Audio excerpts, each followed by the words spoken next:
মুর্শিদাবাদ জেলার যে district library বা জেলা গ্রন্থাগার এবং এই দপ্তরের যে বিভিন্ন কার্যক্রম সুসংগঠিতভাবে চলে বলেই আমার মনে হয়। আমি অনেক জেলায় দেখেছি এখানে জেলা গ্রন্থাগার আকারে আয়তনে অনেক বড় এবং সেখানে একটা অ্যাক্টিভ রিডিংয়ের একটা পরিবেশ তৈরি হয়েছে এবং আছে, আজকের নয় অনেক দিন ধরেই আছে। আমার ভালো লাগে ওখানে যখনই যাই আমরা বহু সংখ্যক পাঠককে, তা সে কম্পিটিটিভ পরীক্ষার জন্যই পড়াশুনো করুক বা জেনারেলি তার বই পাঠের অভ্যেস আছে সে কারণেই হোক, আমি কখনো খুব একটা খালি দেখিনি। এটা এই জেলার এবং এই শহরের চরিত্র। এই বইমেলাও আপনারা জানেন বই বিক্রির নিরিখে পশ্চিমবঙ্গের যে জেলা বইমেলাগুলির মধ্যে অন্যতম। গিল্ডের লোকজনই বলেন এখানে বই বিক্রি কলকাতা বইমেলার পরেই সব থেকে বেশি হয়। অনেকেই বলতে পারেন এর কোনো তথ্য আমরা যে পরিসংখ্যান দিয়ে প্রমাণ করব, আমরা কম্পিটিশন কারোর সাথে করছি না, কিন্তু এটাই একটা ভালো দিক যে তারা এখানে আসতে আগ্রহী, বই বিক্রেতারা যে এখানে আসতে আগ্রহী, এটাই তার একটা বড় সাফল্যের ঘটনা। আমি নিজেও এখানে এসে দেখেছি, এটা আমার তৃতীয় বইমেলা, বিগত দুখানা বইমেলাতে আমি দেখেছি আপামর জনসাধারণ গোটা জেলার।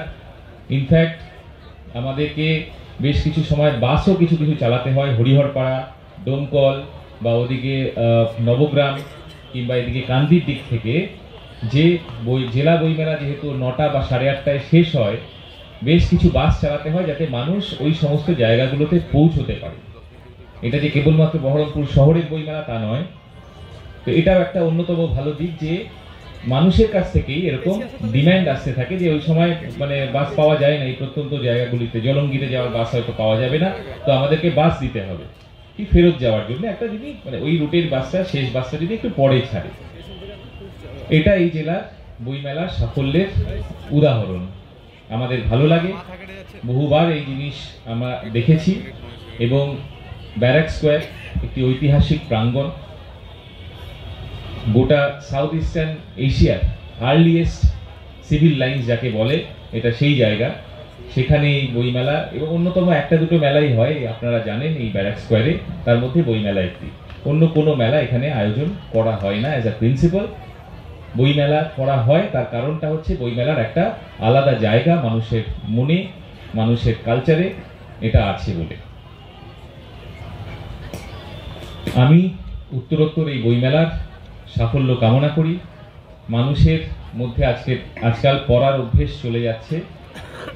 পড়লে যেটা হয় সেটা হচ্ছে গিয়ে পড়াটা রেডিমেড কনজাম্পশন নয়। আপনি ইউটিউবে কিছু দেখছেন বা হোয়াটসঅ্যাপে কিছু দেখছেন, কোনো ভিডিও দেখছেন, তার মধ্যে বিশ্লেষণ কিছু নেই। মানুষ তো বিশ্লেষণধর্মী জিনিস দেখতেও চায় না। মানুষ চায় একেবারে কেউ বিশ্লেষণ করে তার মতামতটা মানুষের মধ্যে ঢুকিয়ে দিতে। সেই জন্যেই ইউটিউব, হোয়াটসঅ্যাপ এইগুলো এত চলে।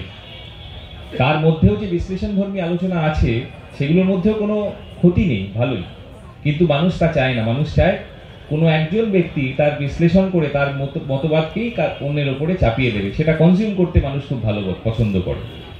বইয়ে তা হয় না। বই পড়াটা ইজ অ্যান অ্যাক্টিভ ওয়ার্ক, ফলত বিশ্লেষণ নিজেকেই করতে হয়। তো সেই জন্যই হয়তো মানুষের মধ্যে পড়ার ইচ্ছেটা কমে যাচ্ছে, কিন্তু যেটুকু আছে সেটুকুই যথেষ্ট মানুষকে মানুষের মতো রাখতে। তো আমি এই বইমেলার সাফল্য কামনা করি।